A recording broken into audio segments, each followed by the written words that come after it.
TDP అధినేత చంద్రబాబుపై మరోసారి విరుచుకుపడ్డారు ఏపీ సీఎం జగన్.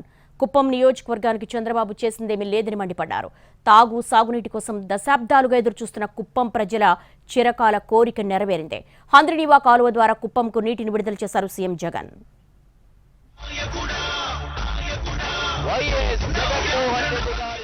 ఎన్నికలు సమీపిస్తున్న వేళ ఏపీలో పొలిటికల్ పంచ్లు పేలుతున్నాయి. టీడీపీ అధినేత చంద్రబాబుకు సీఎం జగన్ ఓ రేంజ్లో కౌంటర్లిస్తున్నారు. చంద్రబాబు ఏ పేదవాడికి ఏ ఇంటికి మంచి చెయ్యలేదంటూ ఘాటుగా విమర్శించారు సీఎం జగన్. ఇప్పుడు ఎన్నికల్లో పొత్తులు పెట్టుకుంటున్నారంటూ సెటైర్లేశారు. మంచి చేస్తే పొత్తు పెట్టుకోవాల్సిన అవసరం ఏముందని ప్రశ్నించారు జగన్.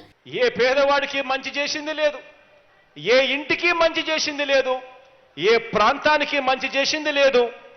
ఈ మనిషి ఇవాళ మరో నలుగురితో పొత్తు పెట్టుకొని ఎన్నికల్లో పోటీకి దిగాడు. మంచి చేసి ఉంటే పొత్తులు ఎందుకు అని మనం అడిగితే మాట్లాడాడు. మీ పేరు చెబితే గుర్తుకొచ్చే ఒక్క మంచి అయినా ఉందా, గుర్తుకొచ్చే ఒక్క స్కీమ్ అయినా ఉందా అని చెప్పి మనం అడిగితే మాట్లాడాడు. చంద్రబాబు మార్క్ రాజకీయం అంటే మోసం, వంచన, వెన్నుపోటు అంటూ చురకలంటించారు సీఎం జగన్. కుప్పం ప్రజలకు కూడా మంచి చేయకపోవడం బాబు మార్క్ రాజకీయమన్నారు సీఎం జగన్. చంద్రబాబు మార్క్ రాజకీయం అంటే వంచన, మోసం, కుట్ర, వెన్నుపోటు. కుప్పం ప్రజలకు కూడా మంచి చేశానని చెప్పే పరిస్థితి లేకపోవటం బాబు మార్క్ రాజకీయం. హంద్రినీవా కాల్వ ద్వారా కుప్పంకు నీటిని విడుదల చేశారు సీఎం జగన్. ఈ కార్యక్రమంలోనే విపక్షాలపై విరుచుకుపడ్డారు.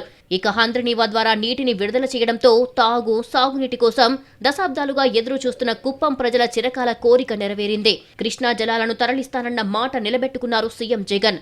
హంద్రినీవా సుజల స్రవంతిలో భాగంగా కుప్పం బ్రాంచ్ కెనాల్ను యుద్ధ ప్రాతిపదికన పూర్తి చేసింది ఏపీ సర్కార్.